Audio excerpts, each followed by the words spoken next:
I'm Shen Qingyao, Lu Jingyuan's maid. 2 days later, I was sold to Gu Cheng'an, the night watchman, as his wife. He was penniless and so unusual looking that no one would marry him. Only my fellow maid Lin saw me off. Gu Cheng'an smiled gently and said, I wish Sister Wanqing and Gu Cheng'an a long and happy marriage, blessed with many children. On the second day, after Shen Qingyao entered the household, she gathered everyone except for Master Chu and Madam. I served her tea, but she deliberately let it slip, causing the tea to spill and scald her silk dress. She then accused me of disrespect and sold me off for just a single coin. She did it on purpose to humiliate me. Lu Jingyuan wanted to say something to me, but a single look from her made him shrink back. Shen Qingyao came from a prestigious family and was a newlywed, so naturally, Lu Jingyuan wouldn't embarrass himself over a mere maid. After thanking Shen Qingyao for her kindness, I quietly began to pack my things. The maids in the red chamber openly gossiped and laughed, full of mockery. Some people are just born lowly, they said, and should be locked away for life. How could someone so lowly serve him? Maybe she hopes to become a concubine. The maid's words stung. Of Lu Jingyuan's 4 maids, he preferred me. He loved reading, and I alone could converse with him. My father, a failed scholar, sold me to survive. Having learned from him, I could read, write, and compose poetry. Hua Xiaokai was favored by Lu Jingyuan, but because of this, the other 3 sisters disliked me. They secretly called me a vixen, shamelessly seducing Lu Jingyuan, while outwardly trying to emulate me, hoping he would give them a second glance. Unfortunately, they were all like Dong Shi, a woman known for her poor filial piety, only provoking his disgust. Which servant didn't want to rise to prominence and experience the feeling of being a mistress? Becoming a concubine was a shortcut for a maid. They thought I had already taken this shortcut. As fellow maids, they were naturally resentful. Their daily banter went without saying, and now they were indulging in their verbal sparring. I didn't have many possessions, besides some clothes and gifts from Lu Jingyuan. My jewelry and 2 small bundles were enough for me to carry as I left, 1 on each side. It snowed heavily that day. Only my lonely footprints marked the road. No one came to say goodbye. Only endless mockery accompanied me. Gu Cheng'an was already waiting at the door. Beside him was a shabby sedan chair. He smiled ingratiatingly at me, raised his hand to lift the curtain, and heard hurried footsteps behind me. I turned around. Ling Roqian, leaning on the railing, rushed over. I've come to see you off, sister. Before I could even express my gratitude, Ling Roqian smiled and said, May Sister Wanqing and Gu Cheng'an have a long and happy marriage, with many children and grandchildren. The world is so quiet you can hear the sound of falling snow. The last maid who was sold off, Chen Qinghei, died in just such heavy snow. When she was found, her clothes were tattered and blue-green, and her body was covered in bruises. Once an envied lady, she became a corpse in days. I couldn't leave her in the street, so I buried her in a simple coffin. Now being sold, what will become of me? I glanced at the Lu residence and entered the sedan. I caught a glimpse of Lu Jingyuan's carriage curtain falling. It felt as if the past was severed. Gu Cheng'an's home was poorer than expected. There was only a kang bed, a table, a lamp, a pot, and 2 benches. A hemp rope hung on the wall, and even the bowls we ate from were chipped. Gu Cheng'an sat on one of the benches. I didn't want to sit too close to him, so I could only sit on the kang bed. In the dim little room, the crescent-shaped birthmark on his brow was half hidden in the shadows. It was right above his left eye. It was especially striking to look at. Gu Cheng'an was an orphan, taken in by Gu Shouyi, the night watchman. He was found at the city gate. At the time, Gu Shouyi was startled too. This child was just too ugly. His hair was naturally dry and yellowish, and on his left brow, bone, there was a light brown mark, a crescent-shaped birthmark, and his left eye was a clear, light amber color, completely different from everyone else's. It looked as if it had been burned, with a greenish film covering the eyeball. No wonder he was abandoned. Gu Shouyi was kind-hearted and had no children of his own, so he took him in as a son, intending for him to inherit his own profession as a night watchman and to care for him in his old age. As for the name, because he hoped she could grow up safely and peacefully, she was named Gu Cheng'an. Some people said that Gu Cheng'an was born for the job of a night watchman, since going out at night often meant encountering unclean things. Her pair of tiger-cracked eyes were especially bright in the dark, which made things rather safe and steady. As the sky grew dim, Gu Cheng'an grabbed the hemp rope. He walked toward me, and the image of Chen Jinghe dying with unwavering righteousness appeared before my eyes. I shoved him to the ground, pulled the plain hairpin from my hair, and pressed it against my throat. "If you come any closer, I'll kill myself right in front of you." The hairpin pierced my flesh, fresh blood spreading from the wound down to my hand. Rather than be humiliated by him, I'd rather end it myself. You let go of me. I didn't mean that. I just wanted to finish with that bamboo hat. Following his gaze, I noticed that there really was a bamboo hat at the foot of the bed, with half the rope already attached. He stood up and slowly crawled to the other side of the bed to take down the hat. He sat back. "Want to bandage it first?" I watched him warily. He mouthed something, then returned to his bamboo work. My stomach rumbled. I hadn't eaten all day. Hungry? He stopped, handing me a small packet. I caught its sweet fragrance. The smell that hit my nose was that of cheap pastries, but it was clean. I had the shopkeeper wrap it well. He kept wiping his hand on his clothes. Inside the paper were 2 date paste cakes, bitterly sweet. It can't compare to Friegen. I regret tossing those water chestnut cakes. Are they tasty? Very. I nearly choked. When I get paid, I'll buy you more. Gu Cheng'an was very happy. Just as I was about to refuse, he stood up again. "What are you doing?" I took my bedding, saying I would go to the palace later and wanted to rest for a while.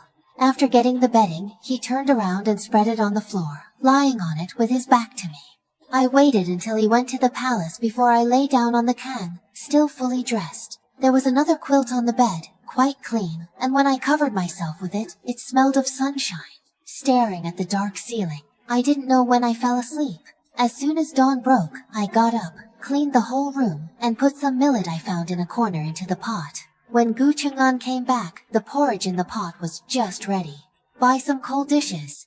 "There aren't any left." "All right."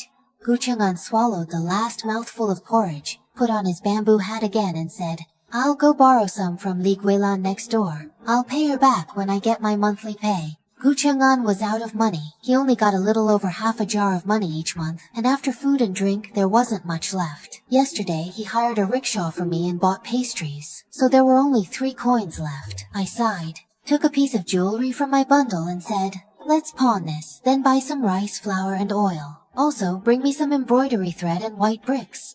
Gu Cheng'an did as I asked, and soon returned with the items and the remaining change. The embroidery threads he picked were garishly bright, so I decided to go to the shop myself, drawing on my past experience. I quickly chose the specific colors I needed. Zhao Xiaoman wrapped them up and even gave me a free bundle out of sympathy and loyalty.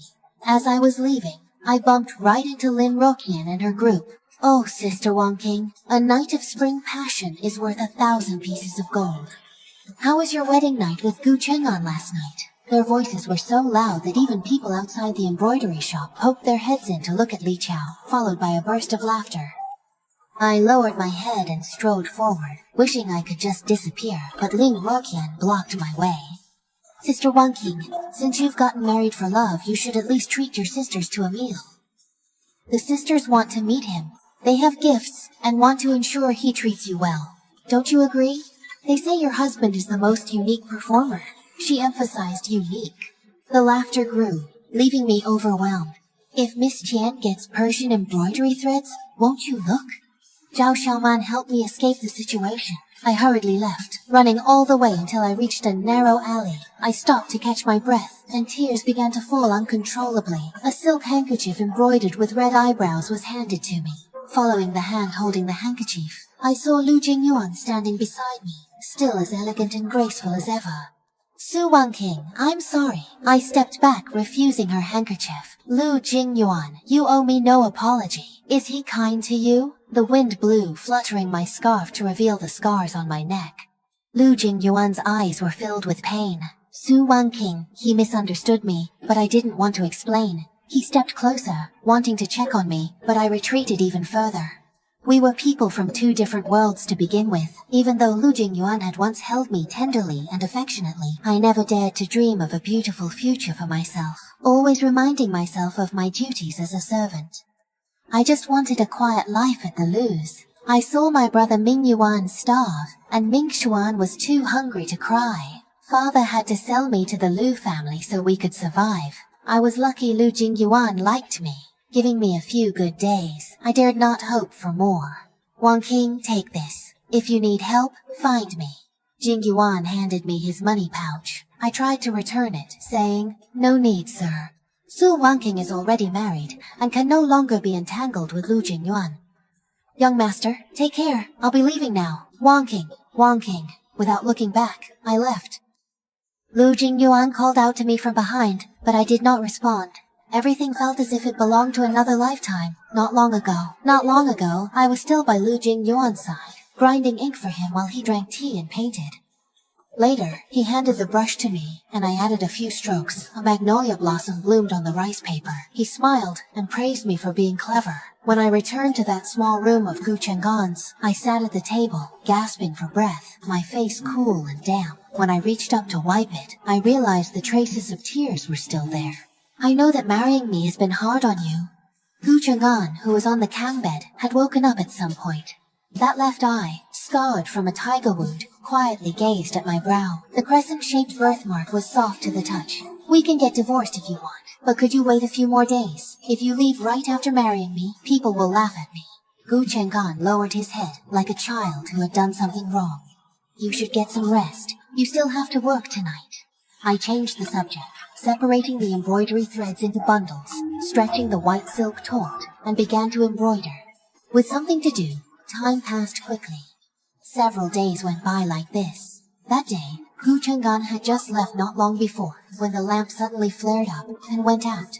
I wanted to embroider a little longer, but all the shops on the street had already closed. In the dark, I went next door. I went to Li Guilan's house to borrow some oil. When she heard I was from Gu Cheng'an's family, Li Guilan gave me 2 heaping ladles full. Is that enough, miss? Yes, that's more than enough. I promise I'll return it to you tomorrow. She personally walked me out. A lady as pretty as you, being with Cheng'an really is a bit of a loss for you. But to tell the truth, old lady, Cheng'an is a good kid.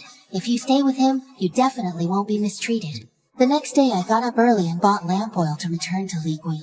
Li Guilan held my hand and said, Miss, if you're not in a hurry, please sit with me for a while. It's lonely for an old woman to be by herself. I didn't know anyone here, and after Gu Cheng'an finished breakfast, he would sleep almost all day, so I had no one to talk to either. So I sat down. Li Guilan lost her husband, Zhang Tizhu, early on, and raised her son by herself. Later, when there was fighting on the front lines, her 16-year-old son was conscripted into the army. At first, there were still letters from time to time, but eventually, there was no more news. She heard that the front line suffered a defeat, so her son was probably dead too. Now, she was the only one left at home. To make a living, she set up a sweet soup stall outside her door. As a woman living alone, life was full of inconveniences. Next door were Gu Shuyi and Gu Cheng'an. The father and son felt sorry for Li Guilan and often lent her a hand. Later, Gu Shuyi passed away. Gu Cheng'an would often come by to see if Li Guilan needed any help. Whenever there was heavy or tiring work, he would help her finish it. Every time he came, Li Guilan would serve him a big bowl of sweet soup. Because Gu Cheng'an was about the same age as her own son, Zhang Chengye, and she had watched him grow up since he was little. She also regarded Gu Cheng'an as her own son.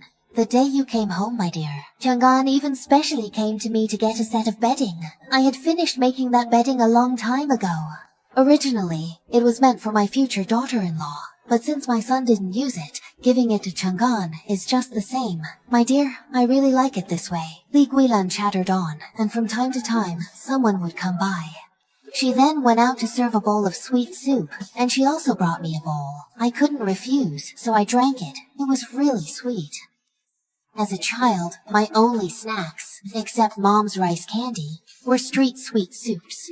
But even those were rare treats. The night before I went to the Lu residence, my father, Teacher Su, bought me a bowl, paid for with my sale deposit. As I drank, my tears fell in. It tasted bitter and astringent. Afterward, daily after breakfast, I took my embroidery to Li Guilan's house for company. She was happy to see me, and we talked endlessly. Occasionally, I helped her with customers at the stall. Li Guilan would help me with a few stitches of embroidery. Whenever Gu Cheng'an came to work, he was always silent and expressionless, never saying a word. After finishing his work and drinking his sweet soup, he would leave. Wanqing Cheng'an doesn't like to talk, but he has a really good heart and has become familiar with me. After that, Li Guilan started calling me Wanqing. She also said that if Gu Cheng'an ever bullied me, I could tell her. She would come help me deal with that silly boy. I just laughed. Gu Cheng'an had always treated me with the utmost respect. Later, I let him sleep on the kang. On days when he didn't have to work, he would still stick tightly to the other side of the kang, keeping a palm's distance from me. But we started talking more. Sometimes he would tell me about some strange experiences he had while on night watch, and I listened with great interest. A few months ago, one morning, Gu Cheng'an finished his breakfast and went out. Quickly. He didn't come back all morning, so I went out to look for him, and finally found him at the entrance of Shangweizhai. I saw him there, hunched over and at a loss for what to do. Next to him was Lin Roqian, holding a handkerchief and looking imposing. She said, "You think you deserve to eat the good food here? Disgusting. Don't get involved with us."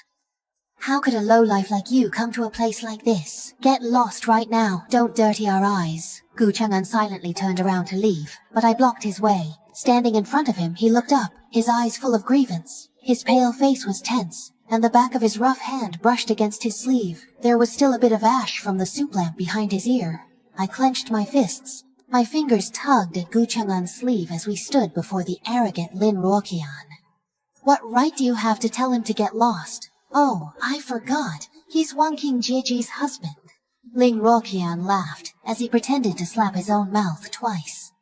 Jie, how has life been since you got married? He deliberately looked me up and down, comparing the silk-padded coat I wore with my old patched jacket. A stark contrast. Whispers broke out. I stared ahead, ignoring him. Zhou Wenqi asked, "Can't night watchmen buy from you?" The lady replied, "Of course not. A guest is a guest. We'd never turn one away. We welcome everyone." Zhou Wenqi smiled apologetically, saying, "It smells wonderful. Jai is an old shop. The pastries are good, though pricey. Most can't afford them." At the Lu residence, I ate them often, since guests are ranked. "Madam, you're joking. Guests aren't divided by status, but can she afford this?" "Don't eat, then take your sister to beg." Ling Roqian sneered, as Gu Cheng'an bowed lower. "Aren't you a servant too? Are you really any nobler than anyone else? Isn't the money you use to buy pastries also from the Lu family? How much could you even buy with your own money?" Ling Roqian was left speechless by my retort, and quite a few people started to agree with me, casting disdainful looks at her. I took Gu Cheng'an's hand and walked away with my head held high. His hand was rough, the knuckles thick and hard, trembling slightly. He was so nervous that even the tip of his left ear turned red.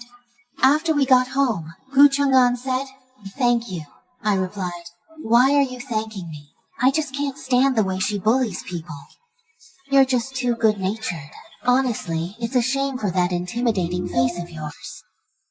After I said that, I realized I might have misspoken. That's not what I meant. "Here, this is for you." Gu Cheng'an handed me a paper packet, a faint scent of osmanthus drifting out. "These are the signature pastries. The osmanthus crisps from Shangweizhai are delicious, but they're also expensive. A bit pricey. Every time you go, you have to wait in line before you can get some. Last time I bought something you didn't like. I heard the pastries from that shop were good, so I went." The rest of his words were so quiet I couldn't make them out. The osmanthus crisps were tasty, but they cost. "Gu Cheng'an, you spent more than half your monthly allowance on this. What are you going to do for the rest of the month?" Even as I said this, I still couldn't help but toss a piece of osmanthus crisp into my mouth. Then I can just eat less. Only one meal a day. If it really comes to it, I can go sell firewood. I'll definitely make it until the next allowance. Gu Cheng'an said this so guilelessly. He said, "I still have some jewelry, but you should keep it. Just being with me, you've already suffered enough." A wave of emotion welled up in my heart. "These osmanthus pastries seem even tastier than usual. You should try some too." I handed the osmanthus pastries to him, but he quickly pushed them back to me, saying, You eat. I don't like the taste of osmanthus." How could he not like it? I clearly saw him swallow several times. In the end, I really couldn't eat anymore, so I had to leave 2 pieces behind. I told him the osmanthus pastries and sweets would go bad by tomorrow. If he didn't eat them, they'd be thrown away, so to avoid waste, he ate them. Before work, I gave her some copper coins, saying, "It's cold, so get some hot soup during your break." All right, she said. I asked Li Galan to sell my embroidery at her tea stall. I had embroidered over a dozen handkerchiefs. Li Galan gladly agreed, and I gave her one as thanks for helping me. The late Qing figures looked good, and the stitches were fine and delicate. But after being displayed for 2 days, many asked about them, yet no one bought any. Most people at the sweet soup stall were poor and skilled at bargaining. They offered 50 yuan for my handkerchiefs, but I used the best thread and the quality was not inferior at all. The designs were new, so selling under 50 yuan felt like a loss. Li Guilan suggested an embroidery shop on East Street, so I went there excitedly. That shop did buy handkerchiefs, but they paid only 41 yuan each, half up front. The shopkeeper said that if the handkerchiefs didn't sell, they would have to be returned.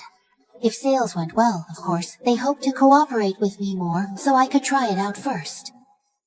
So, I signed a contract with the shopkeeper, left 10 handkerchiefs there, and took over 200 yuan back home. But this money was still too little. If the handkerchiefs didn't sell, there would be no money.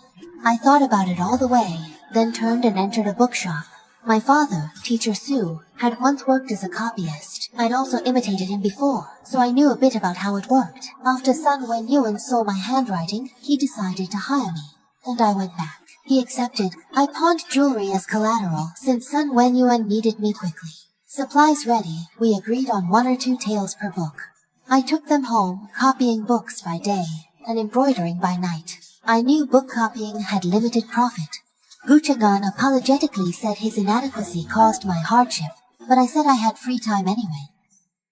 To earn money and pass time, I helped copy books, but with more people helping, I had little time for Li Guilan. Noticing my absence, she visited after the Lantern Festival, holding my hand and praising my virtue, saying Gu Cheng'an was lucky to marry me. I felt embarrassed, since I couldn't really be considered his wife. After all, we had never truly been husband and wife. Half a month flew by. Gu Cheng'an's allowance was nearly gone, and the food at home was running low. But it didn't matter, since I had already finished copying the books, and completed the embroidery as well. The 5 handkerchiefs should still fetch a good amount of money, so I went out first. At the East Street embroidery shop, the shopkeeper had only sold 2, and asked me to take back the rest. Per our agreement, he had paid half in advance, so I had to refund him. After some persuasion, I convinced the shopkeeper to keep the remaining 5 and try selling them again. We updated the contract, and he reluctantly agreed. This time, I didn't get a single coin. I'll only get paid if they sell. Leaving the embroidery shop, I went to the bookshop, gave the book to Sun Wenyuan, and waited for my 1 tael of silver. Surprisingly, Sun Wenyuan only had Wu Ju give me half a tael. When I asked why, he nitpicked the book, claiming it was only worth that much and kicked me out. The issues he mentioned were completely made up. I wanted to argue with him, but he just walked away without a care. He had a few of the shop assistants push me out. I was dejected inside, clutching that half tael of silver, and forcing a smile. At least I still had half a tael, Gu Cheng'an. At least I won't have to go hungry for the next half month. And at worst, don't I still have a few pieces of jewelry? Using them a bit earlier is fine. The more I tried to comfort myself, the more wronged I felt in my heart. Back when I was a maid in the household, I actually never really worried about Jie, especially after I left. When I was by Lu Jingyuan's side, my monthly wages were always paid on time. Could it be that after leaving the Lu residence, I really have to rely on others?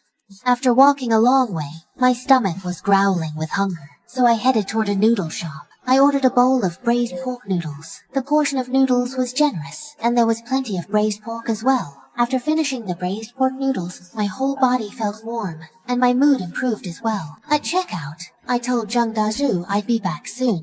Taking my money, he smiled wryly, saying they're closing once the stock is gone. The shop across the street tastes better, so all his customers moved there. Zhang isn't making any money and plans to quit. It was only after he said this that I realized I was the only customer in his shop, while the noodle shop across the street was bustling with people. Zhang Dazhu's words sparked a brilliant idea in my mind. I asked him to take me to see the chef. I'm quite skilled at making noodles. Lu Jingyuan loves noodles, but he's very picky. The Lu family has had countless chefs, so I specifically studied noodle making and eventually made quite a few noodles that Lu Jingyuan likes. I said I wanted to be the chef here.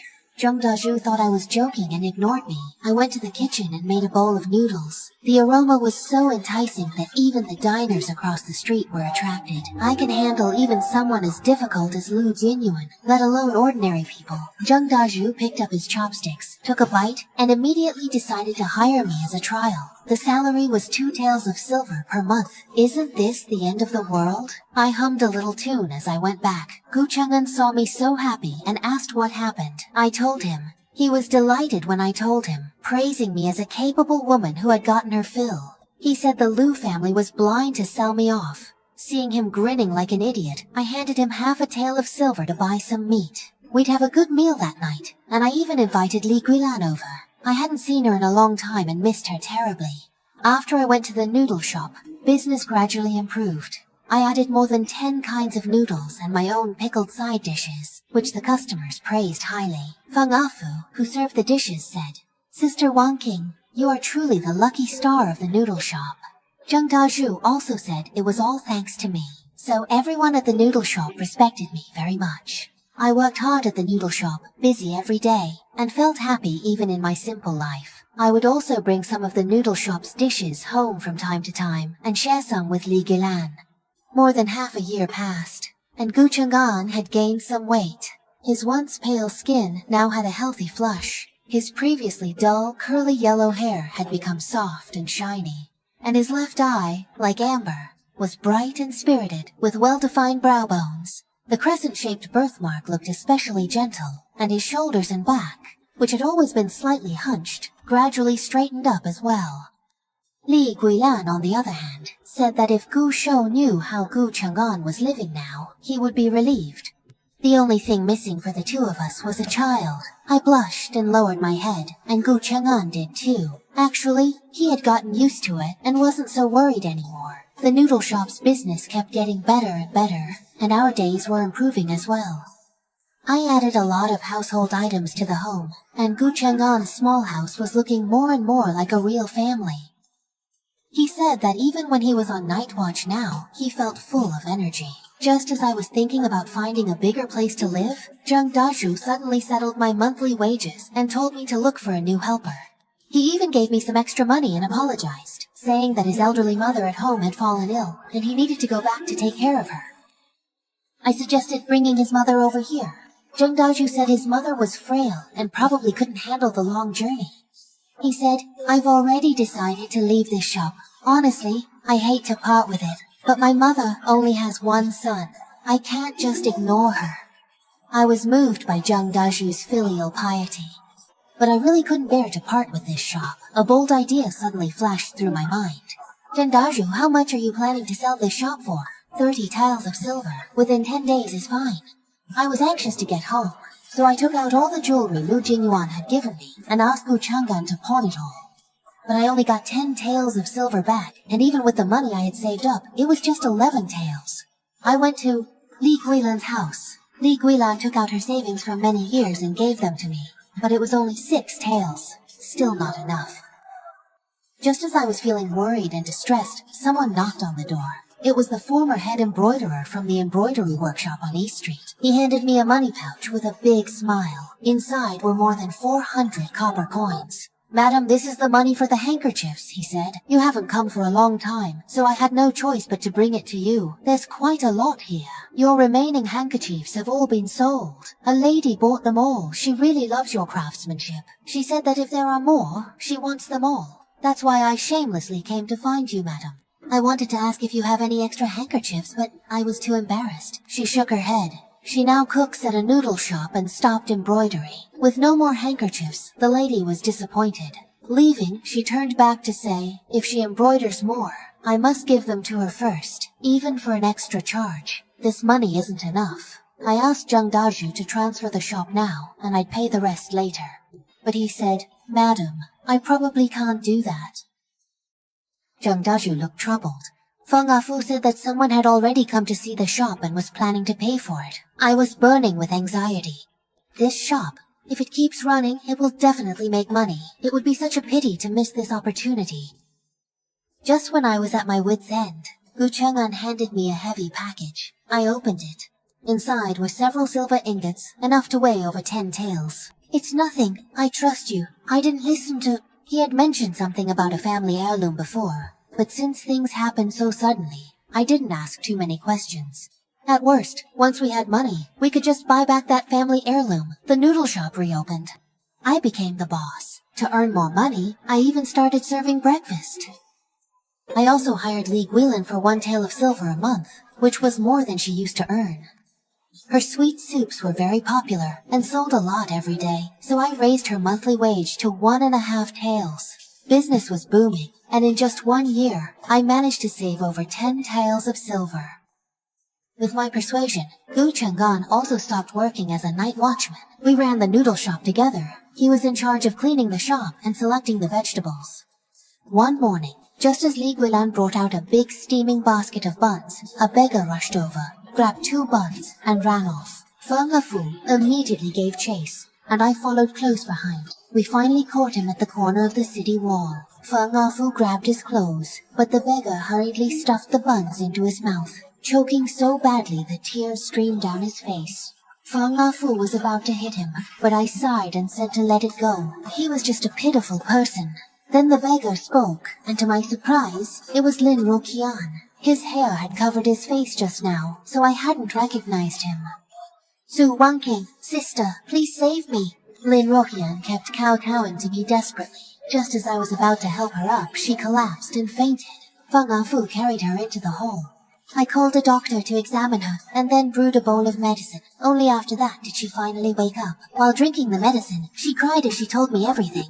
After I left, she thought she had a chance, and secretly tried to win Lu Jinyuan's attention. Unexpectedly, her intentions were discovered by Shen Qingyao, and she was sold to Shui Ti. Shui Ti has a fiery temper, and his whole family is not easy to get along with. After she entered their household, she toiled hard every day and didn't even get a bite of meat.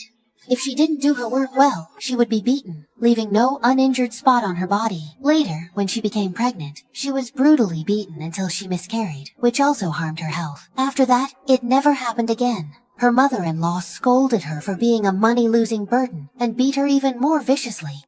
Not long ago, she ruined her mother-in-law's clothes while washing them. Knowing she would be beaten, she simply ran away. Because she didn't have a travel permit, she couldn't leave the city and could only hide here and there within it. She only came out to find something to eat when there were few people around. I couldn't help but feel a bit sorry for her. But being a maid means you're just a plaything in your master's hands. Before leaving the household, how could you possibly control your own fate? If you end up like Shui Tai, your whole life is ruined, and you can't go back in. Feng Afu's anxious voice carried a hint of panic. Afraid that my wife was here, I brought her home. This was Shui Ti's voice. Big brother, I think your wife is just being lazy. Just give her a beating and she'll be fine. The medicine bowl in Ling Roqian's hand crashed to the floor. She trembled as she got up from the bed, knelt on the ground, and kowtowed to me. Sister Su Wanqing, please, I beg you, don't send me away, or I'll be beaten to death. I hurried to help her up. Shui Ti rushed into the inner room and grabbed Lin. Grabbed her hair. You're coming with me. Sister, help! Let go! I shouted. Shui Tai sneered. She's my wife. Mind your business. Right. She ran away and deserves a beating, a younger woman added. Li Zhaodi, you'll go to jail for this. Jail? A shameless woman like her should be stripped naked, tied up, and beaten to death. Let her go first. Shui Tai shoved me aside, dragged Lin Roqian, and walked a few more steps. Lin Roqian was in so much pain that she started crying. Sister, help me, save me, she cried out in despair. What are you doing? Gu Cheng'an appeared at the doorway. His figure was small and thin, making him look even more insignificant compared to the tall and burly Shui Tai. You little runt, don't get in my way. You need to apologize to my wife, Gu Cheng'an shouted. Normally, he was polite to everyone and didn't even dare to raise his voice. But now, Shui Tai raised his fist as big as a sandbag and aimed it at Gu Cheng'an, ready to punch him in the face. Stop! How much did you pay for your wife? I'll buy her. Shui Tai turned his head in disbelief. You really want to buy her? Shui Tai let go, and Lin Roqian collapsed to the ground. Li Guilin helped her up, her eyes full of concern. I spent 5 taels to buy her. If you give me 10, 6 taels will do. He's asking a sky-high price. Shen Qingyao sold me for 1 coin. How could he ask 5 for her? He must think I'm a fool. I showed the eunuch a piece of silver. 6 taels, take it or leave it. Shui Ti grinned at the silver. 10 is too much, it's burning a hole in my pocket. Make it 8? No, 6 is plenty. For that, you could buy a free citizen. Fine, I'll take a loss. 6 taels, she's yours. He reached for it, but I waved my hand. Give me the deed first. Money for the contract. He brought it over. I saw the red seal. He only paid 500 coins for her, but I didn't argue. I took the deed. Sui Tai snatched the silver from my hand and left. I tore up that deed of sale. Lin Ruqian, you are free now. Lin Ruqian sat on the ground and wept bitterly. Sister Su Wanqing, you saved my life. That night in front of everyone, Lin Ruqian apologized for what happened at Shangweishai. She apologized to Gu Cheng'an. Gu Cheng'an blushed and said it was nothing, that he had already forgotten about it, but when I looked up, I saw his slightly reddened eyes. Everyone needs respect. No matter how humble a person is, harm is always a thorn in their heart.